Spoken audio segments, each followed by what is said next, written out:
Hello, welcome to Manhwa Nuna, and today we will be recapping the manhwa called Dealing with Demons.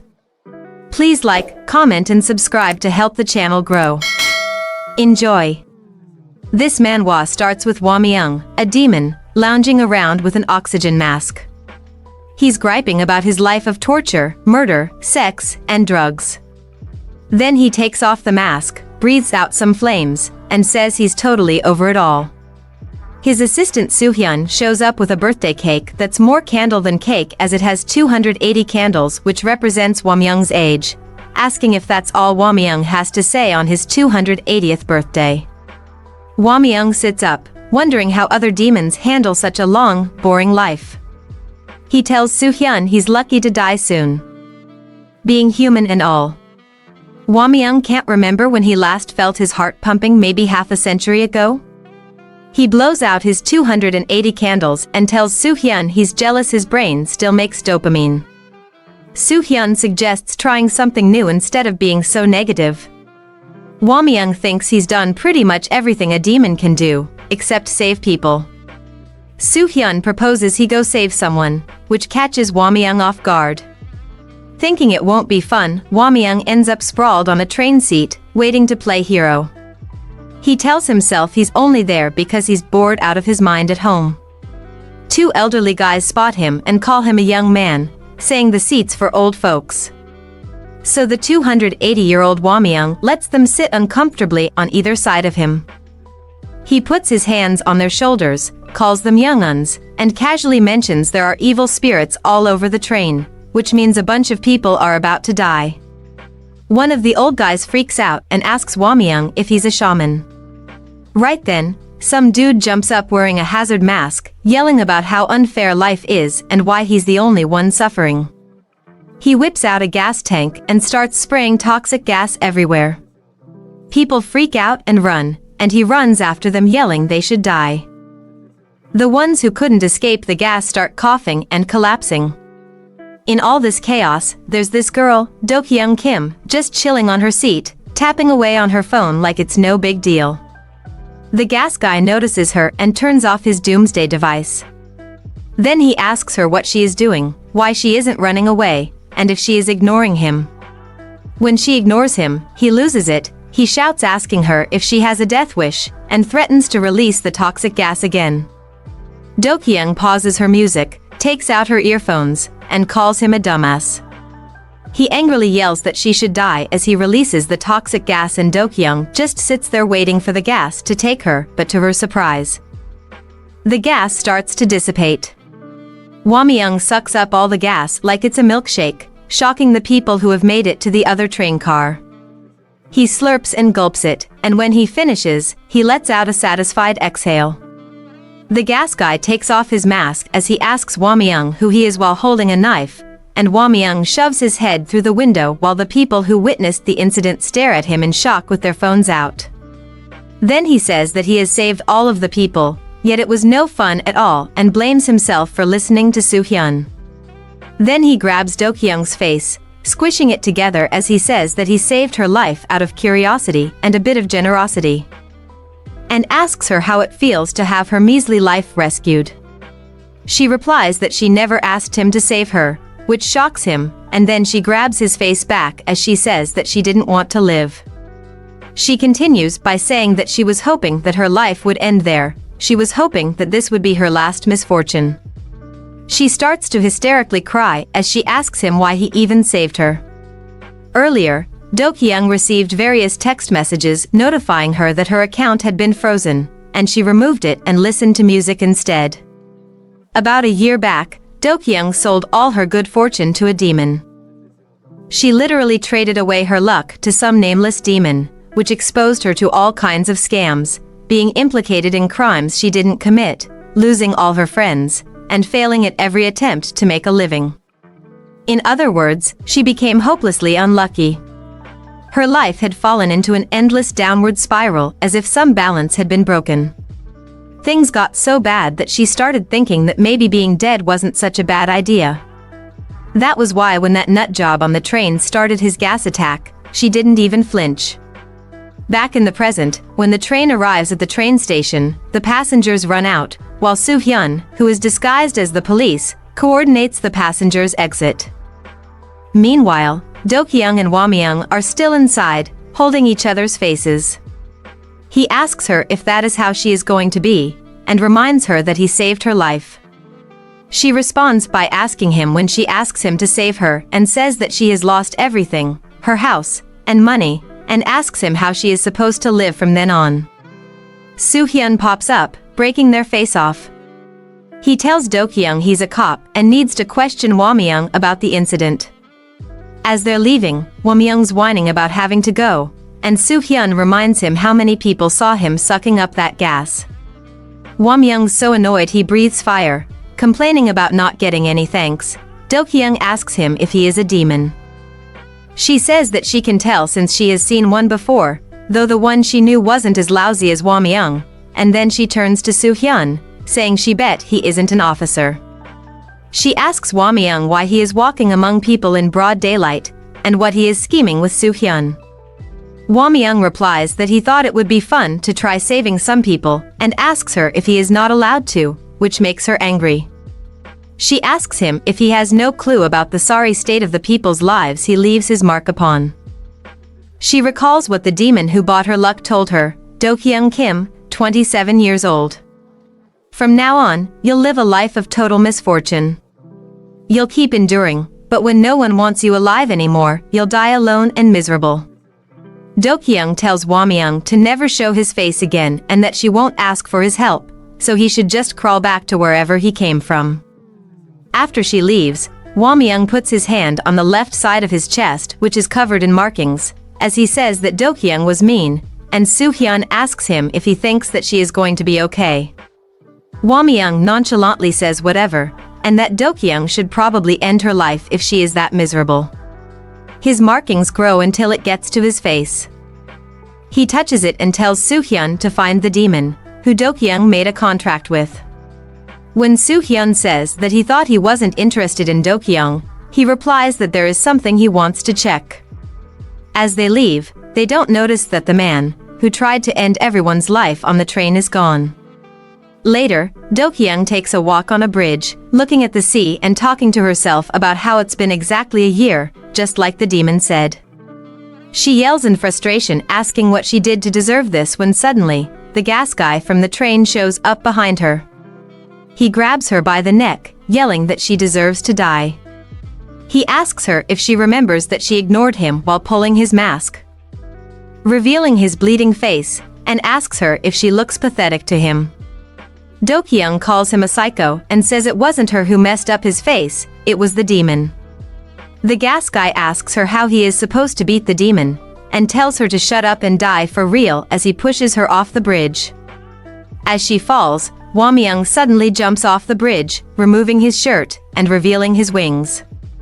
He grabs her mid-air and tells her that he will void her contract, just as they fall into the river. Soo-hyun carries Dokyung and pulls Hwamyung by the leg out of the river. He wonders why Hwamyung dove in when he can't swim, and why he unfurled his wings if he wasn't going to use them. Hwamyung's out cold, mumbling about signing a contract. Soo-hyun hands Dokyung off to the paramedics and starts drying off, thinking it's weird that Hwamyung is offering contracts again after 100 years. He is curious about what is so special about Dokyung that Hwamyung is offering her a contract. Later at Hwamyung's mansion, he wakes up on the floor in his underwear. He freaks out seeing Dokyung on his bed, and whacks his head on the wall, which causes a vase directly above Dokyung to fall. Soo-hyun catches it and starts complaining about Hwamyung's messy room. He asks Hwamyung how he has only a single bed when he has a whole mansion to himself, and yells at him to clean his room. Hwamyung says that the room automatically cleans itself whenever he is not home. Soo-hyun, who cleans the room, asks him if he thinks they are living in some kind of magical fantasy world, and says that if he wants him to be a housekeeper too, he should at least give him a raise. Hwamyung responds by saying he figured objects return to their places by themselves in the human world, and takes the vase, which contains a plant that has one red fruit, saying that the fruit is the reason he saved Dokyung. Soo-hyun tells him that he is the one who saved them both, and Hwamyung brushes that aside and says that what is important is the fruit. When Dokyung comes to, she's not happy. She clenches her fist in defense as she yells at the strange men, Hwamyung and Soo-hyun, asking them where they dragged her. Soo-hyun tells her that they are in a mansion on private property atop Seoul's Mount Desolation, and pleads with her to calm down.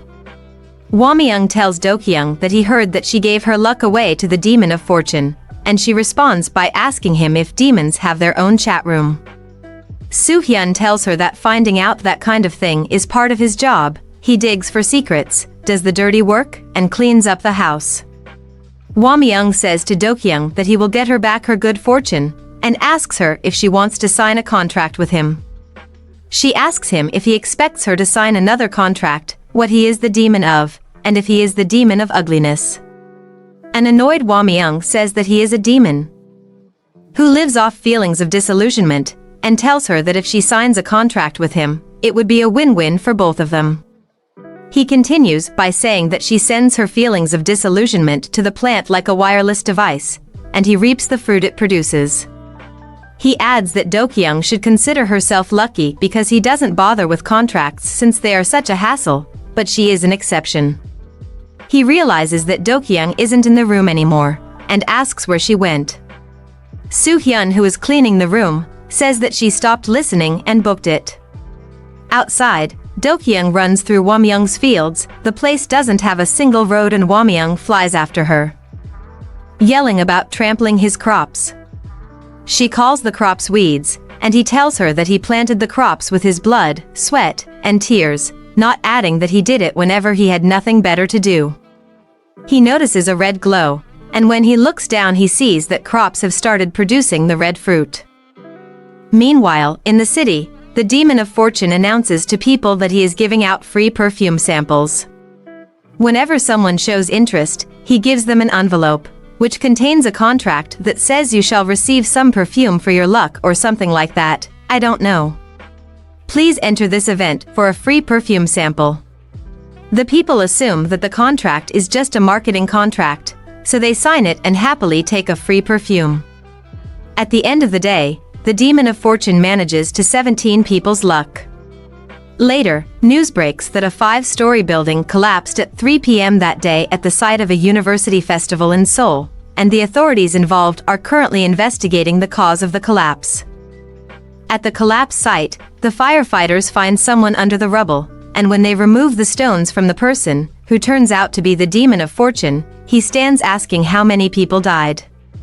A firefighter checks his phone and says 17, and the Demon of Fortune takes off his hat, as he asks if the 17 people who lost their lives weren't unlucky. Days later, the Demon of Fortune nurses his injured leg from the collapse as he thinks that all of the 17 people, whose fortunes he stole, died, and wonders why he is still not in full possession of their luck yet. He has a hunch it's all because of that contract from a year ago, you know, the one with Dokyung. That contract was the only case where he wasn't able to completely steal the good fortune of whoever signed it. He types on his phone Dokyung, I will be visiting you soon, then sends it to a random phone number, confident that Dokyung will get it because he is lucky. In the cafeteria where Dokyung works, she gets a text message from the Demon of Fortune, but she doesn't see it as she looks at the accident that just happened in the cafeteria, thinking, here we go again. After that, she sits on the bench in the park, thinking that she doesn't really mind being unlucky, but she has to at least be able to put food on the table, and then throws her apron and cap on the floor. She curses and wonders how many times she has to go through this if dying is the only way out. She asks aloud if the curse on her will finally end only after she starves to death from unemployment. The Demon of Fortune answers her question by saying that she is right, and she looks at him in surprise. He asks her how she has been, and she recalls when he told her that she would live a life of dreadful misfortune. Angry, she stands up and asks him what he is doing there.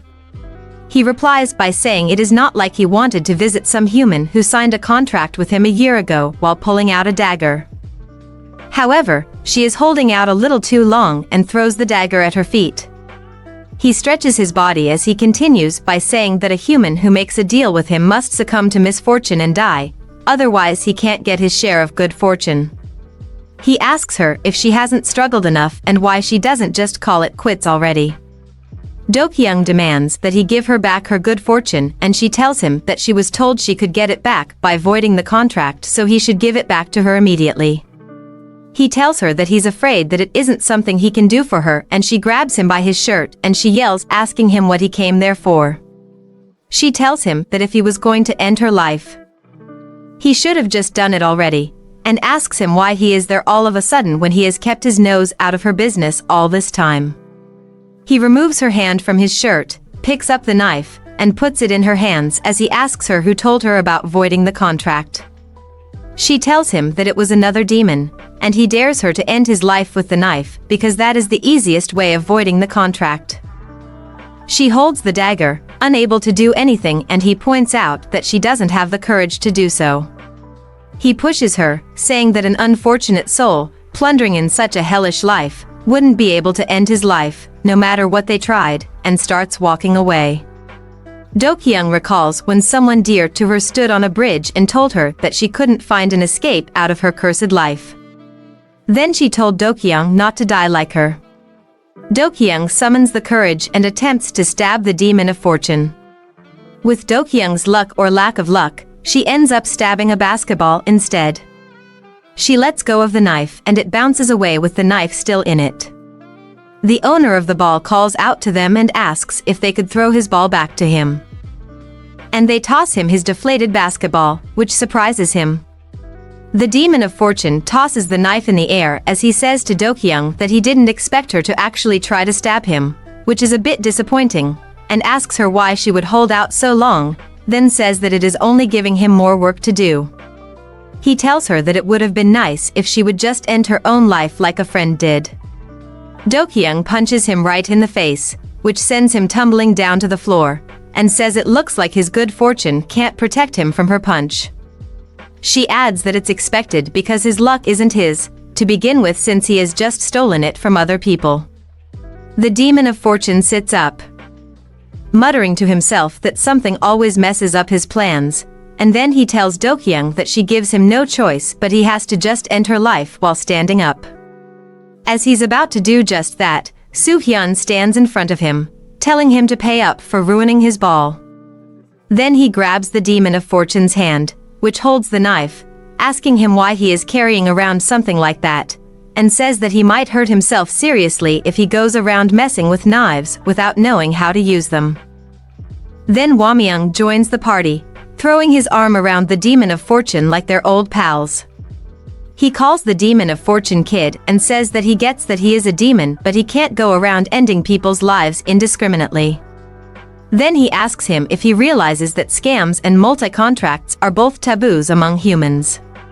When the demon of fortune looks at him in some kind of way, he tells him that he should listen when adults are talking because he is just 24 years old and he has 260 more years on him. He goes on rambling about how the demon of fortune should be nice to humans, and the demon of fortune cuts him off by saying he knows who he is. The demon of fortune tells him that he is famous for being the first demon to be driven from hell. And that is Hwamyung, the demon of disillusionment, who was expelled for his deep love of humanity. This revelation makes Hwamyung lose his cool. He snaps the knife like it's a toothpick, grabs the demon of fortune by the neck, and lifts him off the ground. Soo-hyun yells at Dokyung that they should leave, and Hwamyung stops her by asking her if she will sign a contract with him if he gets her back her good fortune. He tells her to give him an answer, and in the blink of an eye, the demon of fortune will be dead. When she doesn't say anything, he yells at her to hurry, and he can't keep this up forever. Dokyung tells Hwamyung to off the demon of fortune first, then she will think about signing the contract later. But just as Hwamyung's about to do the deed, the demon of fortune points up. There's a truck falling from the sky, because why not? A few seconds earlier, while Hwamyung was asking Dokyung to sign a contract with him, the deflated basketball flew away and landed on the windscreen of an upcoming truck. The driver swerves and crashes through the railings of the bridge. Back in the present, the truck falls right on top of Hwamyung, missing the demon of fortune by a few inches, and then explodes. 2 days ago, while Hwamyung was lounging in his house with an oxygen mask on his face, Soo-hyun asked him if his markings had gotten bigger. Hwamyung responded by saying that he really will be kicking the bucket soon and that the medicine is barely doing anything for him now. He stood up, saying he was dying, and Soo-hyun asked him if Dokyung didn't help him help his plants bear fruits, and said that he thought these fruits could help suppress the markings from spreading. Hwamyung, who didn't know Dokyung's name at the time, asked Soo-hyun if he was talking about the human, and Soo-hyun told him that her name was Dokyung Kim. He opened the window overlooking his field, saying that the fruits wilted as soon as she left. Soo-hyun suggested that he sign the contract with him, and said that he also feels disillusionment from time to time when he is cleaning. Hwamyung refused and asked him if he had made any progress on the Demon of Fortune. Soo-hyun showed him an article about the collapse, which he came across while he was looking into things for him, and told Hwamyung that it turned out that the Demon of Fortune was behind the collapse. As Hwamyung looked at the article, he said that the Demon of Fortune must be a high-ranking demon if he is able to do something like that, and asked why he didn't know about him. Soo-hyun told him that it is probably because he is an outcast who got expelled from hell, he has no friends either, and all he does is lie in bed, which is why he is now a nobody. Hwamyung tossed Soo-hyun his phone back and takes off his robe. He said that it looked like he would have to take care of the Demon of Fortune before he could form a contract with the human, whose name he couldn't remember, so he asked Soo-hyun to remind him of the name. Soo-hyun, who assumed he was talking about the Demon of Fortune, said Woo-hyuk, and Hwamyung said he was talking about the human. Back in the present, Dokyung, Soo-hyun, and the guys who were playing basketball all look at the accident in shock while Woo-hyuk, the Demon of Fortune, brushes the dust away from his body. However, Hwamyung comes out from under the truck, bleeding, then yells Dokyung's name, but he calls her Dokyung Kim instead, as he pulls the driver of the truck by the shirt. Dokyung notices that he is bleeding and tries to go to him, but Soo-hyun stops her, saying that Hwamyung will be fine, while Hwamyung coughs and spits out blood. He calls Dokyung doggone Kim and tells her not to forget what she told him about her thinking of signing the contract if she ends the Demon of Fortune's life, then calls her Dojeom Kim, which makes Dokyung say she thinks he has hurt his head. Then Hwamyung leaps into the air and starts coming down ready to attack Woo-hyuk. However, Woo-hyuk grabs him by the neck and tells him that it looks like he won't be needing good fortune to defeat him. Then he slams him hard on the concrete floor and says that he was looking forward to fighting a famous demon, but Hwamyung wasn't worth anything. Soo-hyun quickly handcuffs Dokyung's hand to the fence. As she asks him what he is doing, he starts to handcuff himself too. Meanwhile, the markings on Hwamyung start to cover his entire body until he turns black, and then shadows burst out of his body. Soo-hyun handcuffs himself to the fence as he tells Dokyung that the medicine keeping Hwamyung's power in check seems to have worn off, and at this rate, everyone in the vicinity is going to go into mass disillusionment. Dokyung asks him what that is and what it has to do with the handcuffs. Woo-hyuk wonders if Hwamyung is keeping his power concealed, and then he gets affected by Hwamyung's powers. He falls to his knees and with trembling hands he picks up a piece of glass, clenching in tightly that his hands bleed.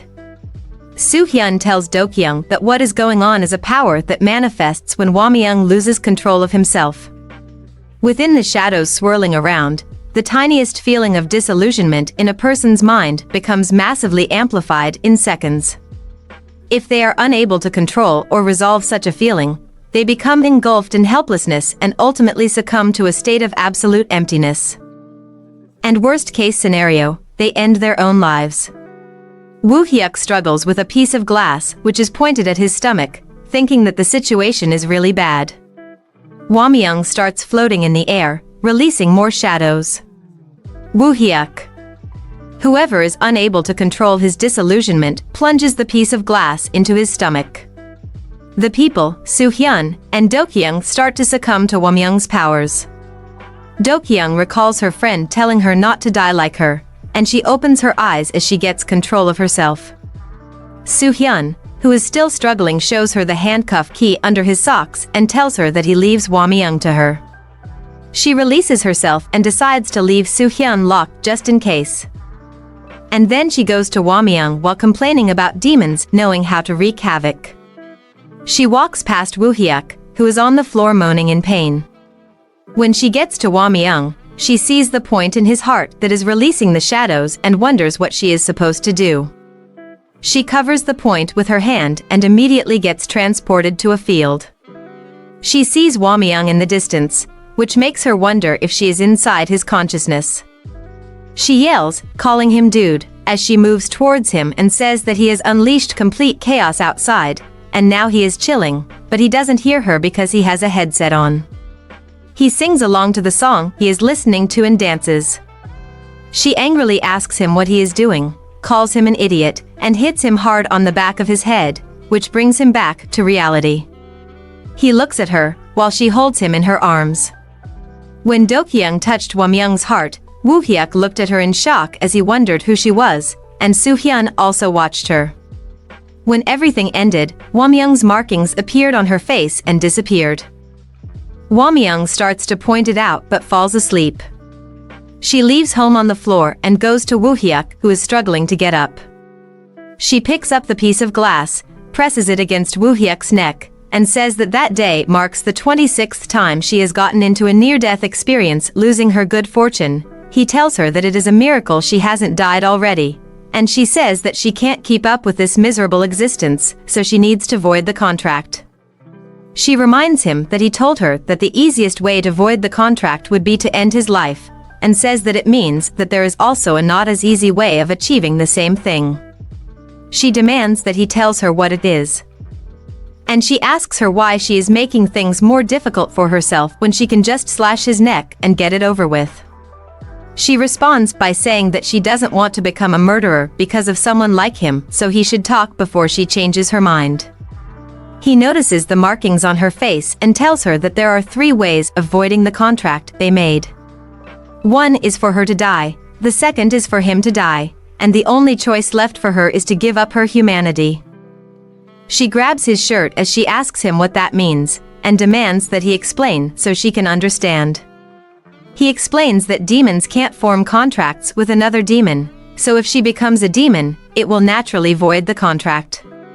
The next scene shows Hwamyung dreaming of Woohyuk kicking his butt, and he wakes up yelling and covered in bandages.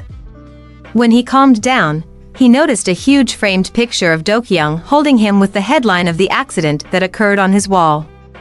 Soohyun explains that he had it printed to celebrate his news debut, and Hwamyung yells in shock asking if he was on the news. When Soohyun confirms that he was, Hwamyung says that he can't remember a single thing and asks what happened. Soohyun asks him if he doesn't recall getting his head drilled into the ground, and he lies saying no, but Soohyun knows he is lying. Hwamyung says that the fact he doesn't remember anything must mean his power got activated, and asks Soohyun how he stopped him. As Soohyun starts to explain what happened, the doorbell interrupts them.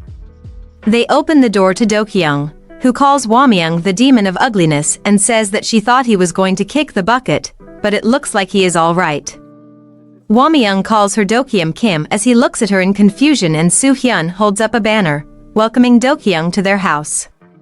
He tells her to come in while Dokyung and Hwamyung look at the banner in surprise. If you like the story, please like and leave a comment for part 2. Thanks for watching. Bye.